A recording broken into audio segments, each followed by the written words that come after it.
প্রিয় শিক্ষার্থীরা, এখন আমরা প্রশ্নবিচিত্রার দ্বিতীয় পর্যায়ক্রমিক মূল্যায়নের অন্তর্গত মডেল কোশ্চেন পেপার 5 এর 1 এবং 2 এর দাগের সমাধান করব। 1 এর দাগ, সঠিক উত্তরটি নির্বাচন করো। প্রথম সমস্যা, এক অসাধু ব্যবসায়ীর কিলোগ্রাম বাটখারাটির প্রকৃত ওজন 900 গ্রাম। ওই বাটখারার দ্রব্য বিক্রি করে যে লাভ করে তা হলো। ব্যবসায় লাভ বা ক্ষতি হওয়া স্বাভাবিক, কিন্তু এখানে সেই লাভ বা ক্ষতি অগ্রাহ্য করে তিনি বিশেষ একটি বাটখারা ব্যবহারের মাধ্যমে অসৎ উপায়ে যে লাভ করেন সেই লাভের হিসেব করতে হবে। অসাধু ব্যবসায়ীর কিলোগ্রাম বাটখারাটির প্রকৃত ওজন 900 গ্রাম, অর্থাৎ 900 গ্রাম দ্রব্য তিনি 1000 গ্রাম দ্রব্য হিসাবে বিক্রয় করেন। প্রতি গ্রাম দ্রব্যের দাম 1 টাকা হলে তিনি 900 টাকার দ্রব্য 1000 টাকার দ্রব্য হিসাবে বিক্রয় করেন। অতএব 900 টাকায় লাভ 1000 বিয়োগ 900 টাকা। অতএব 100 টাকায় লাভ 100 ভাগ 900 গুণ 100 টাকা সমান 100 ভাগ 9 টাকা সমান 11.1 টাকা। অতএব লাভ 11.1 শতাংশ, অর্থাৎ অপশান এ 11.1 শতাংশ সঠিক উত্তর। দ্বিতীয় সমস্যাটি লক্ষ্য করো। A B C D সামান্তরিকের BC বাহুর মধ্যবিন্দু ই, ডিই এবং বর্ধিত এ বি পরস্পর এফ বিন্দুতে মিলিত হয়। এ এফ এর দৈর্ঘ্য কত? ত্রিভুজ সিইডি ও ত্রিভুজ বিইএফ এর কোণ সিইডি সমান কোণ বিইএফ, কারণ কোণ দুটি বিপ্রতীপ, এবং কোণ সি অর্থাৎ ডিসিই সমান কোণ বি অর্থাৎ এফবিই। এ দুটি একান্তর কোণ, অর্থাৎ এবিসিডি সামান্তরিক, সুতরাং এবি সমান্তরাল ডিসি, এক্ষেত্রে বিসি ভেদক, তাহলে এই বি কোণ সমান এই সি কোণ একান্তর কোণ। আমরা বাকি কোণ দুটিও সমান দেখাতে পারি, কিন্তু ত্রিভুজদ্বয় সর্বসম দেখানোর ক্ষেত্রে কোণ কোণ কোণ সর্বসমতার শর্ত নয়। সেক্ষেত্রে আমরা একটি বাহু দেখাবো। প্রশ্নে বিসি বাহুর মধ্যবিন্দু ই প্রদত্ত, তাহলে সিই সমান বিই। যেহেতু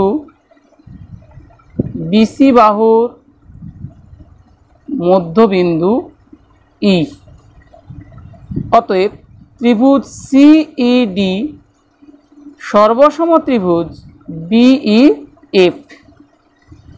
অতএব সিডি সমান বিএফ, কারণ এরা অনুরূপ বাহু। আবার সিডি সমান এবি, যেহেতু এবিসিডি সামান্তরিক। অতএব এএফ ইকুয়ালস এবি যোগ বিএফ ইকুয়ালস এবি যোগ ডিসি সমান এবি যোগ এবি সমান 2ab, অর্থাৎ অপশান সি 2ab এক্ষেত্রে সঠিক উত্তর। তৃতীয় সমস্যাটি লক্ষ্য করো। 2t/1 + t square 1 - t square whole divided by 1 + t square বিন্দুটির মূল বিন্দু থেকে দূরত্ব।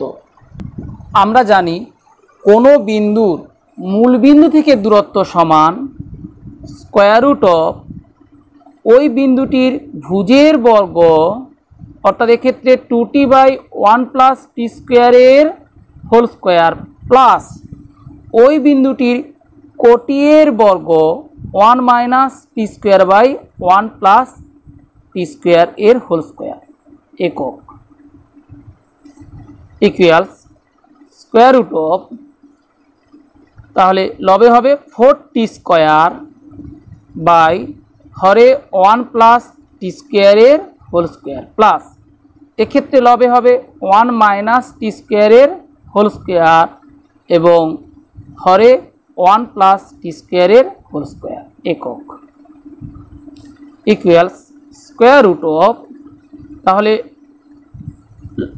হরের এই দুটি সংখ্যা একই অর্থাৎ লসাগু 1 প্লাস টি স্কোয়ারের হোল স্কোয়ার, লবে হবে 4t square plus 1 minus T স্কোয়ারের whole square 1 minus 2t square plus T to the power 4 অর্থাৎ a মাইনাস b এর whole square a square minus 2ab plus b square একক equals square root of 1 plus 4t square minus 2t square অর্থাৎ plus 2t square plus T to the power 4 whole divided by 1 plus T স্কোয়ারের whole square অর্থাৎ 1 square 1 plus 2 into 1 plus T square অর্থাৎ 2t square plus T স্কোয়ারের whole square T to the power 4 একক equals square root of 1 একক equals 1 একক। অতএব option C 1 একক সঠিক উত্তর। একের দাগের শেষের সমস্যাটি লক্ষ্য করো।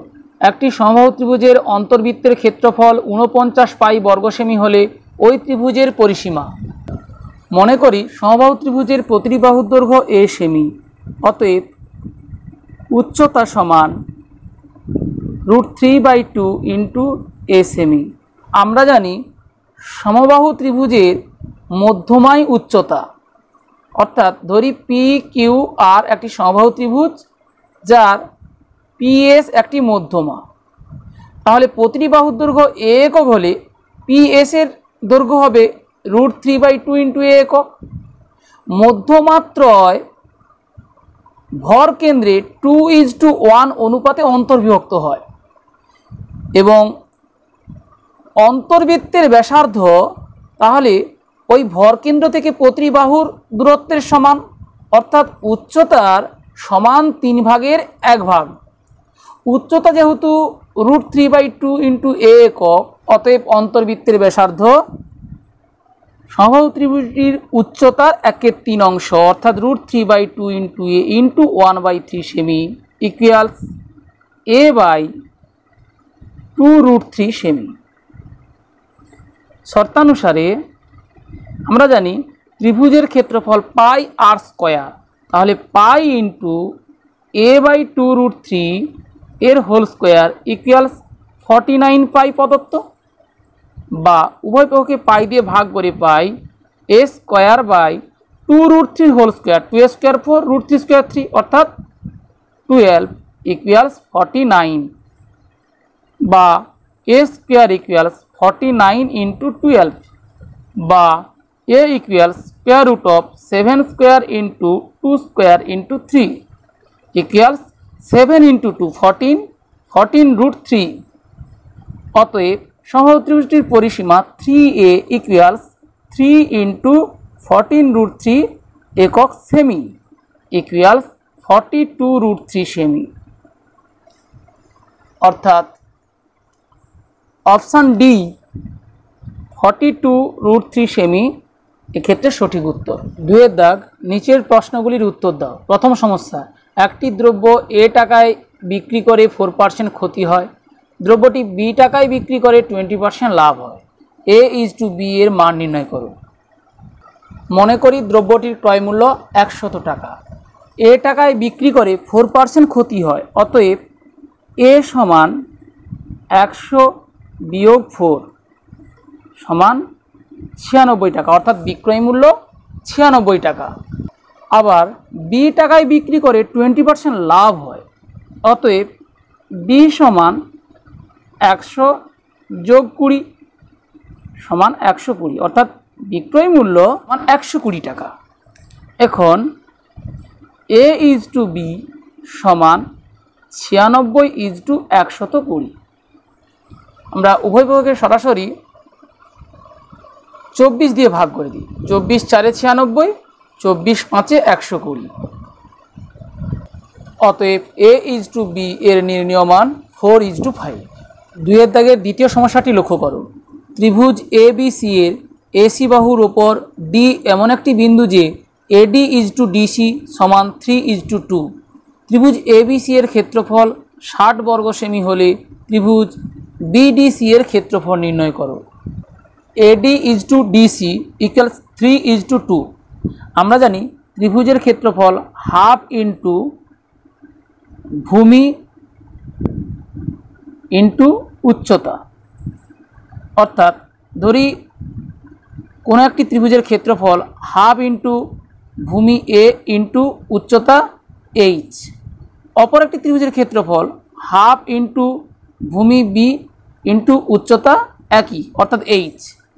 তাহলে উভয় ত্রিভুজের ক্ষেত্রফলের অনুপাত আসলে তাদের বাহুর দৈর্ঘ্যের অনুপাত হবে। এক্ষেত্রে ত্রিভুজ ADB এবং ত্রিভুজ CDB উভয়ের উচ্চতা BD অর্থাৎ একই উচ্চতা বিশিষ্ট ত্রিভুজদ্বয়, সুতরাং তাদের ক্ষেত্রফলের অনুপাত আসলে তাদের ভূমির দৈর্ঘ্যের অনুপাত হবে। অতএব ত্রিভুজ ADB ত্রিভুজ DCB = 3:2। অতএব ত্রিভুজ DCB সমান, এক্ষেত্রে আনুপাতিক যোগফল 3 + 2 5। তাহলে ত্রিভুজ DCB এর ক্ষেত্রফলের আনুপাতিক ভাগাহার হবে 2/3 + 2 এবং মোট ক্ষেত্রফল ত্রিভুজ ABC অর্থাৎ ত্রিভুজ ABC এর ক্ষেত্রফলের 2/5 অংশ হবে ত্রিভুজ DCB এর ক্ষেত্রফল সমান 2/5 গুণ ত্রিভুজ ABC এর ক্ষেত্রফল 60 বর্গ সেমি প্রদত্ত, 60 বর্গ সেমি। 12 × 5 = 60, 12 × 2 = 24 সমান 24 বর্গ সেমি। অতএব ত্রিভুজ BDC এর ক্ষেত্রফল 24 বর্গ সেমি। 2 এর দাগের তৃতীয় সমস্যাটি লক্ষ্য করো। y অক্ষকে প্রতিফলক তল ধরলে -2 3 বিন্দুটির প্রতিবিম্ব বিন্দুর স্থানাঙ্ক কত? -2 3 বিন্দুটির ভুজ ঋণাত্মক, কোটি ধনাত্মক। অতএব -2 3 বিন্দুটি দ্বিতীয় পাদে অবস্থিত। y অক্ষকে প্রতিফলক তল ধরলে -2 3 বিন্দুর প্রতিবিম্বটি প্রথম পাদে অবস্থিত হবে। অতএব -2 3 বিন্দুর প্রতিবিম্বের ভুজ ধনাত্মক হবে। আমরা জানি প্রতিফলক থেকে বস্তুর দূরত্ব সমান প্রতিফলক থেকে প্রতিবিম্বের দূরত্ব, অর্থাৎ y অক্ষ থেকে ওই বিন্দুর দূরত্ব 2 একক হবে, অর্থাৎ ভুজ সমান 2 এবং কোটি একই থাকবে অর্থাৎ কোটি 3 হবে। অতএব প্রতিবিম্বের নির্ণীয় স্থানাঙ্ক 2 3। চতুর্থ সমস্যাটি লক্ষ্য করো। একটি অর্ধবৃত্তের পরিসীমা 18 সেমি হলে এর ব্যাসার্ধ নির্ণয় করো। মনে করি অর্ধবৃত্তের ব্যাসার্ধ r সেমি। আমরা জানি বৃত্তের পরিধি 2πr একক যখন ব্যাসার্ধ r একক, তাহলে অর্ধবৃত্তের এই বক্র অংশের দৈর্ঘ্য হবে 2πr এর অর্ধেক অর্থাৎ πr একক এবং পরিসীমা হবে πr প্লাস বৃত্তের ব্যাস অর্থাৎ 2r, πr প্লাস 2r একক। শর্তানুসারে πr প্লাস 2r সমান এক্ষেত্রে 18 বা r ইন্টু পায়ের স্থূল মান 22/7 প্লাস 2 সমান 18 বা r সমান 18 গুণ 7 ভাগ 22 যোগ 14 সমান 36 বা r সমান 3.5। অতএব ব্যাসার্ধ 3.5 সেমি। 2 এর দাগের শেষের সমস্যাটি লক্ষ্য করো। শেষ শ্রেণীটির আপেক্ষিক পরিসংখ্যা কত? আমরা জানি কোনো শ্রেণীবিন্যাসিত রাশি তথ্যের কোনো শ্রেণীর শ্রেণী পরিসংখ্যা ও মোট পরিসংখ্যার অনুপাতকে ওই শ্রেণীটির আপেক্ষিক পরিসংখ্যা বলা হয়। প্রদত্ত এই শ্রেণীবিন্যাসিত রাশি তথ্যের শেষ শ্রেণী অর্থাৎ 20 থেকে 29 এই শ্রেণীর আপেক্ষিক পরিসংখ্যা সমান ওই শ্রেণীর পরিসংখ্যা ডিভাইডেড বাই মোট পরিসংখ্যা, অর্থাৎ 18/6 + 24 + 18 অর্থাৎ 18/48 লঘিষ্ঠ করে পাই 3/8। আশা করি দ্বিতীয় পর্যায়ক্রমিক মূল্যায়নের অন্তর্গত মডেল কোশ্চেন পেপার 5-এর 1 এবং 2 দাগের সকল সমস্যার সমাধান কৌশল বুঝতে পারলে। বুঝতে কোনো সমস্যা হলে কমেন্টসে জানাও।